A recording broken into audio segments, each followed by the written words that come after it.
ഒരടിപൊളി ഗാനവുമായാണ് ദ്രൗപദി എത്തുന്നത്. നല്ല ഗുമ്മെന്നിരുന്നു, നല്ലൊരു ശബ്ദം ദൈവം തന്നിട്ടുണ്ട്, അത് സൂക്ഷിക്കുക. പാണ്ടിപ്പട എന്ന ചിത്രത്തിലെ ഗാനമാണ് താരം ആലപിക്കുന്നത്.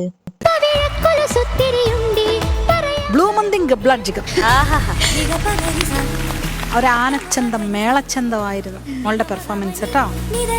നല്ല ഒന്നാന്തരം വോയിസ് ആണ്. ഒരു പഴയകാല ഗാനവുമായി എത്തുന്ന പാർട്ടിയുടെ പ്രകടനത്തിനായി നമുക്ക് കാത്തിരിക്കാം.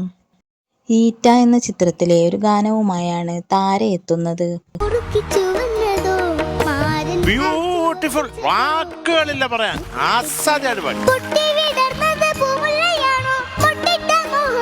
ചരിത്രങ്ങളുടെ കൂടെ ഞാൻ കാറിൽ, നമുക്ക് കൊച്ചു കാറാ, ഞാൻ കാറിൽ കൊണ്ടുപോവാം. ആലാപനത്തിന് ശേഷം ഒട്ടേറെ രസകരമായ നിമിഷങ്ങൾ വേദിയിൽ അരങ്ങേറുന്നുണ്ട്. ഒരു മിനിറ്റ്, ഞാൻ വരാം നിങ്ങളുടെ അടുത്തേക്ക്. ഓക്കെ, ശരി, വരൂ. എന്താ സ്നേഹം.